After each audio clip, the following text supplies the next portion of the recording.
Bismillahirrahmanirrahim. Assalamualaikum warahmatullahi wabarakatuh. Alhamdulillah allazi anzalal Qur'an hudan linnas wa bayinatin minal huda wal furqan.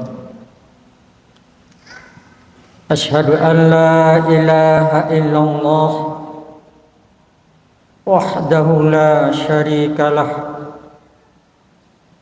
wa asyhadu anna sayyidana Muhammadan abduhu wa rasuluh sallallahu alaihi wasallam la nabiyya ba'dah. Rabbi shrah li sadri wa yassir li amri wahlul 'uqdatam min lisani yafqahu qawli. Qala Allah ta'ala fil Qur'anil Karim. Bismillahirrahmanirrahim. Ya ayyuhallazina amanu in ja'akum fasiqun binaba fatabayyanu an tusibu qauman bijahalah fatusbihu ala ma fa'altum nadimin. Shadaqallahul azim. Kaum muslimin, kaum muslimat, jamaah zuhur Masjid Raya Sumatera Barat rahimakumullah. Kembali kita mengucapkan puji dan syukur kehadirat Allah Tuhan yang Maha Kuasa yang menentukan segala-galanya. Kita adalah hamba yang sangat terbatas, yang selalu membutuhkan pertolongan Allah. Oleh karenanya, sering-seringlah kita bermohon pertolongan kepada Allah agar Allah membantu dalam semua kebutuhan hidup kita. Selanjutnya salawat dan salam untuk junjungan kita yang mulia Rasulullah Habibullah uswatun hasanah, satu-satunya sosok pedoman hidup kita yang harus kita tiru dan kita tauladani, baik untuk kemaslahatan hidup di dunia maupun kehidupan di akhirat nanti, yakni Rasulullah Muhammad sallallahu alaihi wasallam. Kaum muslimin, kaum muslimat rahimakumullah.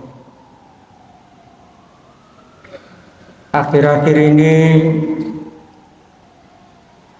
kita sering dikejutkan oleh informasi-informasi, cerita-cerita, kabar-kabar yang belum jelas asal-usulnya dan belum bisa dipertanggungjawabkan. Sehingga sebahagian masyarakat kita tertipu. Tidak saja sampai di situ, tapi sampai-sampai terjadi cekcok, perkelahian, dan malah sampai kepada pembunuhan. Pada dasarnya adalah akibat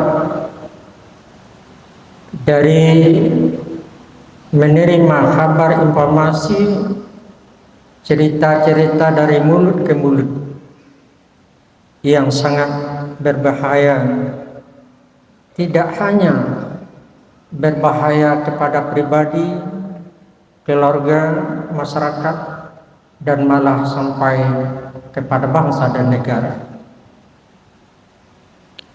Oleh karena itu, informasi-informasi, berita-berita dan cerita-cerita yang datang sampai ke telinga kita jangan sampai diterima secara mentah-mentah. Akan tapi seharusnya kita adakan cek and recheck, kita teliti asal usulnya sehingga kita tidak menyesal di kemudian hari. Menanggapi informasi, cerita dan berita ini, Allah Subhanahu wa taala sudah memberikan penegasan bagaimana cara menghadapi berita, informasi dan cerita-cerita yang sampai ke telinga kita. 1445 tahun yang lalu Allah telah menggambarkan dan mengingatkan di dalam Al-Quran. Antara lain bisa dilihat dalam surat Al-Hujurat ayat 13 yang bunyinya Bismillahirrahmanirrahim. Ya ayyuhallazina amanu in ja'akum fasikum binaba fatabayyanu an tusibu qauman bijahalah fatusbihu ma fa'altum nadimin. Artinya, wahai orang-orang yang beriman, kata Allah, apabila kalian mendapat informasi, cerita, berita yang datang ke telinga kalian, jangan diterima saja mentah-mentah. Fatabayanu, adakanlah penelitian, cek and recheck, apakah benar informasi ini atau tidak, agar kamu tidak menimpakan sesuatu kepada kaum lain yang menyebabkan kerugian kedua belah pihak. Itu artinya di dalam sebab-sebab turun ayat ini sangat mengerikan kepada kita. Antara lain, ada seseorang yang masuk Islam kepada Rasulullah langsung. Dia mengucapkan 2 kalimat syahadat langsung bersama Rasulullah. Setelah dia masuk Islam,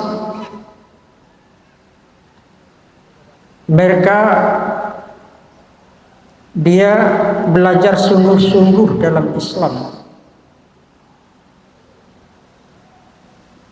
Beberapa bulan ini kita potong saja ceritanya. Dia memang orang cerdas, belajar fikih, belajar tasawuf, belajar tauhid, sendi-sendi Islam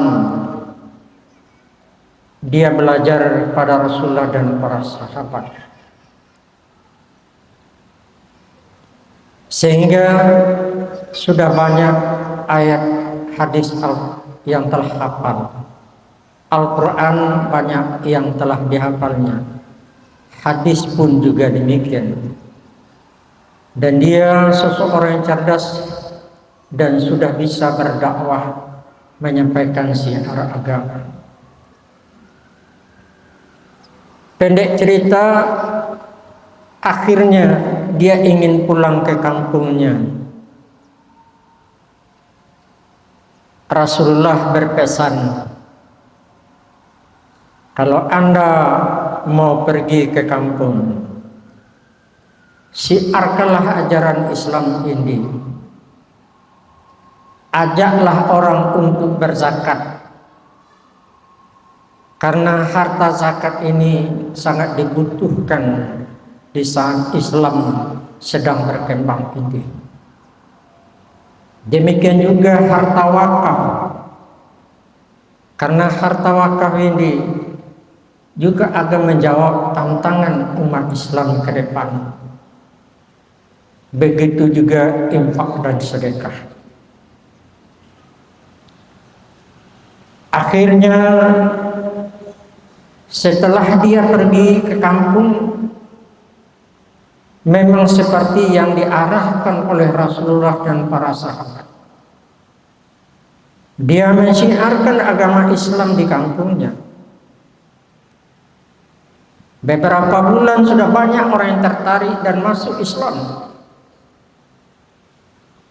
Akhirnya diajaklah umat Islam itu untuk berinfak, sedekah, zakat, dan wakaf. Setelah terkumpul harta infak, sedekah, zakat, dan wakaf, maka orang ini memberi pesan kepada Rasulullah untuk menjemputnya. Dan pihak Rasulullah juga bersiap-siap untuk menjemput dan membentuk beberapa orang dari kalangan Rasulullah. Menurut cerita, lebih kurang 17 orang untuk menjemput harta zakat, infak, sedekah, dan wakaf. Akhirnya di pertengahan jalan antara Mekah dengan kampung, pemuda tadi bertemulah antara orang yang akan beritahu mengantarkan harta zakat, infak, sedekah, dan wakaf yang dikumpulkan dengan utusan dari Rasulullah. Akan tetapi apa yang terjadi di pertengahan kampung ini? Mereka berdialog. Terjadi informasi yang tidak diinginkan. Lalu sebahagian dari utusan pemuda dari kampung tadi pulang menceritakan bahwa mereka dihadang oleh Rasulullah dan akan dibunuh. Kemudian di pihak Islam tetap bertahan terhadap apa yang diserukan oleh Rasulullah. Maka terjadilah cekcok. Akhirnya, pendek cerita yang saya potong tadi, Rasulullah datang.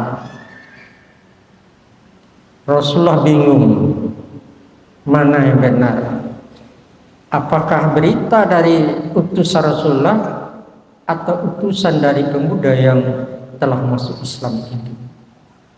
Hampir Rasulullah mengambil suatu keputusan.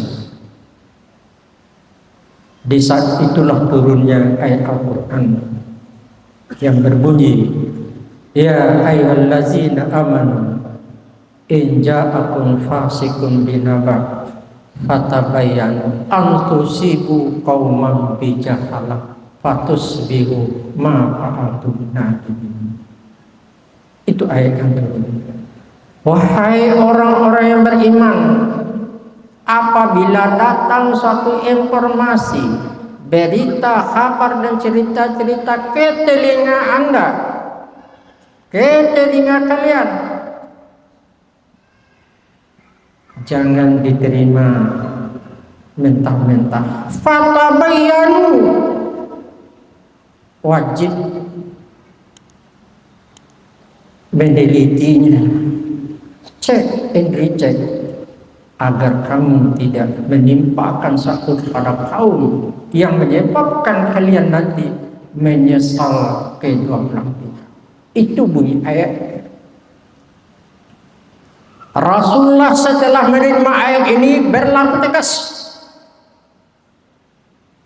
bahwa kebohongan ada menyelinap bagi warga dari pemuda yang masuk Islam tadi. Hampir terjadi perperangan, pertumpahan darah. Karena Islam diselamatkan oleh Allah. Harga darah sangat mahal dalam ajaran Islam. Tidak boleh pembunuhan, apalagi perperangan dalam Islam. Oleh karena itu, Rasulullah memberikan ketegasan bahwa benar harta zakat, infak, sedekah yang telah dikumpulkan, akan tetapi pembawa berita ini akan diadili secara Islam. Kaum muslimin, kaum muslimat rahimakumullah, agaknya dan mestinya ayat ini akan menjadi pedoman hidup kita sepanjang nafas ada dalam diri kita. Apabila datang suatu informasi, kabar, berita dan cerita-cerita ke telinga kita, jangan cepat-cepat kita terima. Ada kalah cek dan recheck sedalam-dalamnya akar masalahnya, agar keluarga kita di rumah, agar anak-anak kita bisa selamat dari informasi-informasi yang mungkin datang dari tukang-tukang fitnah. Hari ini ada terjadi perceraian, rumah tangga berantakan, tawuran, masyarakat, daerah, bangsa, negara dan dunia, adalah gara-gara informasi yang sengaja dihembuskan oleh orang-orang yang berkhianat jahat terhadap satu kaum. Kaum muslimin, kaum muslimat yang hadir saat ini, di samping Bapak Ibu sudah mendengarkan bagaimana Islam menghadapi informasi yang datang ke kita, tolong sampaikan juga kepada keluarga, anak-anak kita, agar kehidupan kita ini agar lebih bermakna sesuai dengan harapan Al-Quran dan hadis. Terima kasih. Wabillahi taufiq wal hidayah. Wassalamualaikum warahmatullahi wabarakatuh. Waalaikumsalam warahmatullahi wabarakatuh.